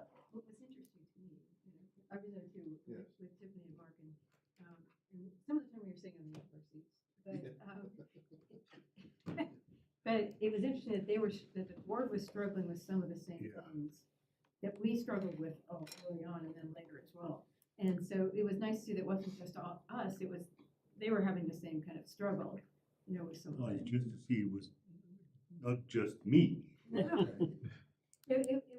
was interesting, and it was enlightening to a certain extent, watching that. But again, there were times when we were just literally wanting to say something. I know you and I, too, we were sitting on our interesting trying to say something, and we just biting our lips and not saying anything. But it was very interesting. Nice to see it. The outcome work was wonderful, because I think they got a real appreciation for sort of what's needed. Because I think some of those statistics are just stifling.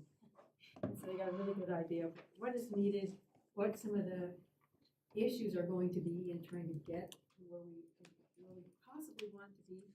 I thought some of the discussion, one of the things that I thought was very relevant was something that Sean Murphy, who is our mayor pro tem, he asked about, Sean, empirically, what would each of these recommendations do to get to where we want to be, and what's that number? Which is really almost impossible to say, but I think there are numbers you can put to it, just say within a margin of error of 30% or something like that. But I thought that was an interesting comment, interesting discussion. Yeah, and they were very supportive of your quick wins. They're very supportive of the long-term items. And so I submitted a grant actually yesterday, to get money to help us write an accelerated plan, also to develop some process flow diagrams that will not only help if we do a shot clock process, but also help everybody with building, planning, and engineering review. What does it take? Where are you in the process? Where do you go to look for things in the code? So hopefully it was a very small grant. So hopefully we'll be competitive with that. And there are other things that we'll just start working on. So you're gonna see that, what was it, April 10th? And then the board will see that, I believe, April 22nd. So it will be a very quick end.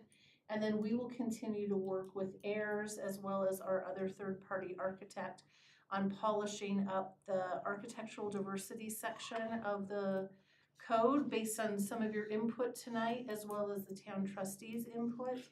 And then also housing type diversity as well. So Okay. thank you all.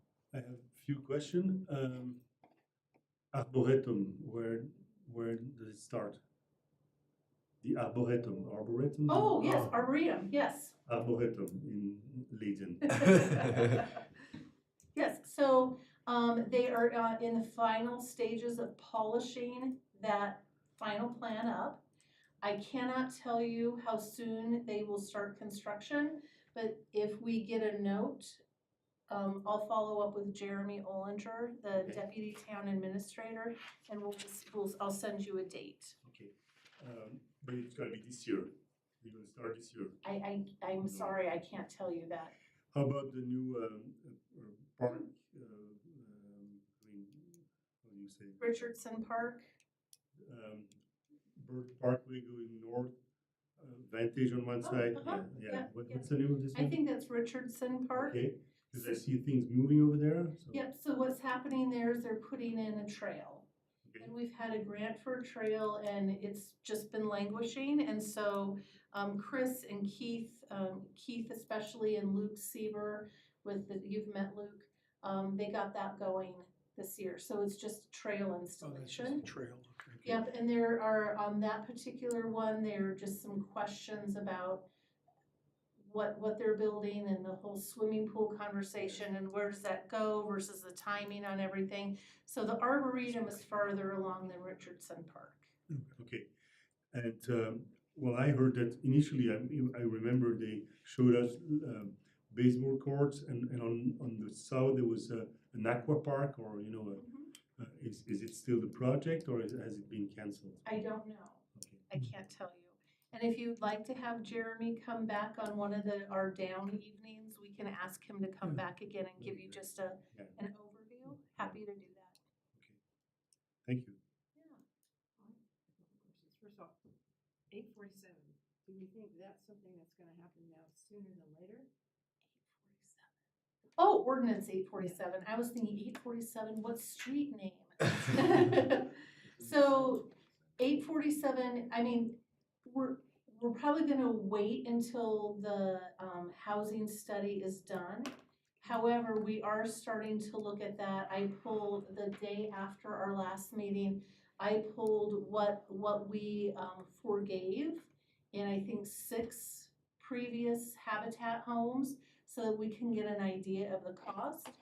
One of the items in the grant is to have somebody help us find where we can get money to do water banking, so that we can start offsetting some of those costs while also the town's not continuing to lose $25,000 a house. So we'll look at that. I don't know how soon we will amend ordinance 847. I like the idea of 13 or 20 a year, but again, we have to look at that from a financial perspective. However, that process has started. Wonderful.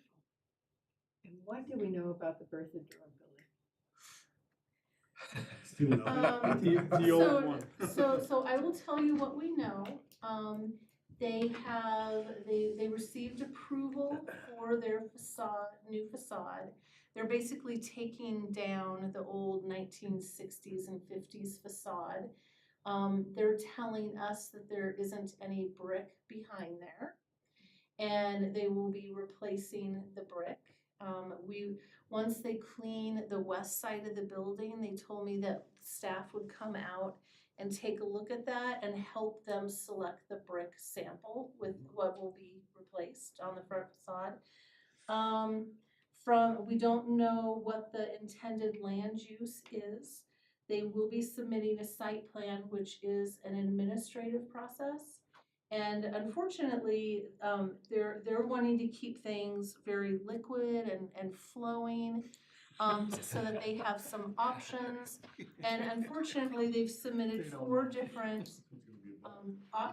they've submitted 4 different occupancy types for the building permit, and our building official can't approve 4 different occupancy types. They have to know what occupancy that is. And then when they will go through a very modified light site plan planning process, based on the occupancy that they are going to be selecting, then there will be a handful of land uses that they could utilize there, and we will work with them through that process. The property owner, I think they're doing a nice job of working with the Historical Society. We want them to have success. It's very difficult when you want your building and the land planning process to be ambiguous. It's very difficult, and when you can't pin down what that use is, it makes it very challenging. So there's some friction there with the property owner and the town right now, because they're wanting it to be free-flowing. They've indicated they don't know who the tenant will be, so they want to leave their options open. But we're doing our best to work with them, and again, we want them to be successful. What's the purpose of them pulling brick down? Is it deteriorating, or are Well, they just looking for a different? Yeah, what they've got up there now is kind of that 1950s cinder block. In its own right, it's 70 years old, and it could be historic. However, they're wanting to turn the facade back to look more historic, akin to like mercantile and, having the transom windows and things that are a little bit more in context with downtown Berthoud. So I applaud them for doing that work, and that's a big expense. And we're just happy that they want to take care of the building. That's a single story, right? Yeah. And they have no desire to go up with it? Not that they've expressed to us. All right. Still nobody wants to take down the big metal thing in front of Panther's Gate. The big metal thing with, It used to be a sign, right? It's a, in front of what? Bird? It's called Panther's Gate, that shop. It's on the corner, where's that? Oh, right at the corner there? yeah, Fifth and Mountain on the Kind of sits back southeast. at an angle on the corner there. Just that, there's nothing in the sign. It's just a big metal thing. Yeah. I've been told that the property owner has a sign permit to renovate that sign, and I've asked them repeatedly to please provide that to me because our records don't indicate that. And definitely if people say that they have something that I don't have record of, I'm not going to accuse them of not being truthful. I just need to see the documents so that we can have a common starting ground. And I've just not been presented with any information. But I think that's a really neat, kind of cool plaza area right there. It's just, when you walk up there, that's kind of what your eyes directed to, so. Yeah. Anyway, you have to drive or walk downtown, you'll see it. The bicycle there. There you go, so you take the bike. What is the name of the big building at the end of Mountain that the town owns? There's a name for it that I forgot. This, by the railroad tracks? Yes, Yep, so that building is referred to as the Sunoco building. okay. And the town What are the is- plans that the town has for that? Yeah, it's really cool. So, the town is looking at renovating the front part for use as like a food hall or multi-tenant, on the inside, taking down part of the exterior and opening that up with some windows, with some lighting, with outdoor seating. It's that particular lot causes a mental break in, you don't want to go past it, right, when you're walking downtown. So we're looking at revitalizing that. There will be parking. Maybe some. What's it gonna be used for now? The concepts are gorgeous, like just really great. Yeah, Walt I brought can't them. remember Yeah, I when he can't showed remember it. when Walt brought them Yeah, in, but it's he showed beautiful. us. So what's it gonna be, I mean, what are they using it for now?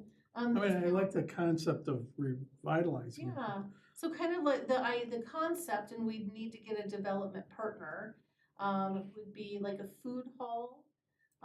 You see those, I think Longmont has a food hall, Bluebird up in, Dillon or What's a food Frisco. hall?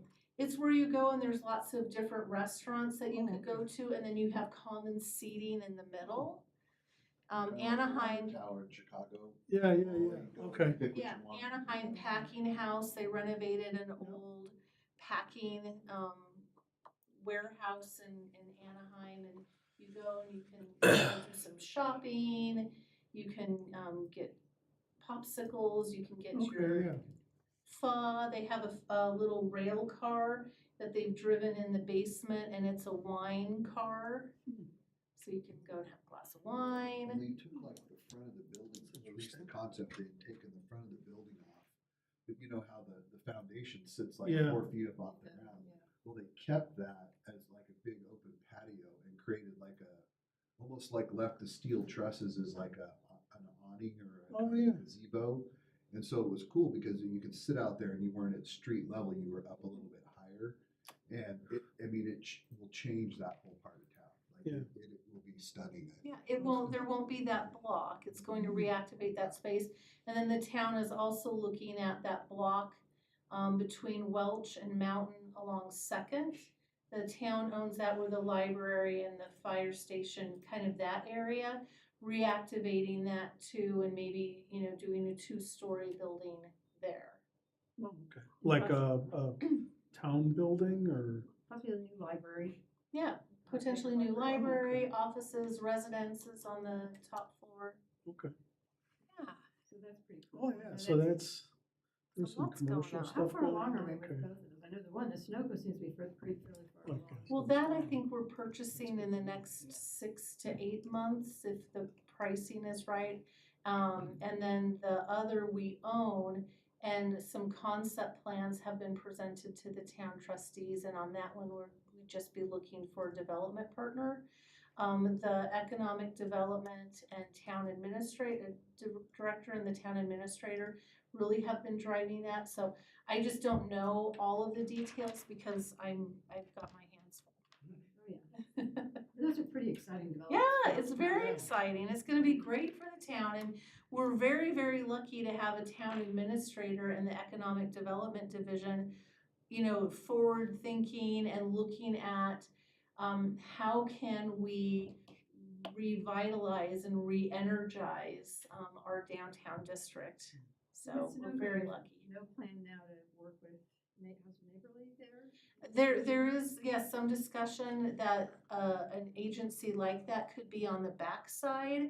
I just don't have House of Neighborly Service. They're an organization that helps individuals that are having a difficult time, maybe finding housing. I don't know their business model. Their model is they have one building, and then they sublease portions of that building to other nonprofits that kind of align with the services that they're trying to provide. So if someone comes in for service, they can hit multiple resources in one building versus like, I gotta go across town over here to visit those people. And, they own land, that strip of land behind the 7-Eleven and the, auto parts store. Oh, yeah. That strip, that's their future home right now, but the thought process was, hey, we could put them in the back of this building, create a tenant for a useful purpose, other than a warehouse business. Because that land, Yeah. they bought the land and they've been trying to raise money to do what they want to do there, but they really kind of hit a snag in getting the money they want. They need like $4 million for the building. Yep, and then also the hope would be having them there, maybe there would be a middle area that could be a common area for other nonprofits in Berthoud. Maybe they would have a small closet where they can keep their, insignia and their regalia, and they could be a common meeting space for, Rotary Club and VFW, places like that can all come together. So again, great forethought, great thinking about, those good opportunities for folks in town. All right. Well, thank you. We're ready to go. I will be here on the 27th. I can't call in. I hopefully that's March 27th. Yeah. Will you all be here? I will be here, but I will not be here on 10th of April. Okay, well, hopefully on the 10th of April, we'll see Commissioner Sigmund and Commissioner Smith. And then on the end of March, as long as 4 of you are committed to be here, then we'll have quorum so that we can hear that code I should amendment. be here. I fly back from Tucson the night before, so Okay, pray for no snowstorms. Might have a trip, but I would probably just come back that afternoon, so thank you. I won't know if they're here for another week or so. Okay. So Commissioner Hoffman's, you're gone on the 27th? No, I'm No. gonna be here. Commissioner Semidalis, okay. These three, and this guy over here. I'm here on the 27th. Okay. Here's some force on that day. Not on the 10th, I'll be in Belgium. All right. Bring chocolates for you guys. Oh, thank you, thank you. So do we have any other, anything we need to discuss? No, I don't think so. If not, I would entertain a motion to adjourn. I move to adjourn. So Nick makes the motion, And I second. $7 makes the motion, Commissioner Hoffman's seconds, all in favor, signify by saying aye. Aye. Aye. Opposed, nay. And abstention. All right, we are adjourned. There's still lots of pie back there, guys, so if you want to take a piece.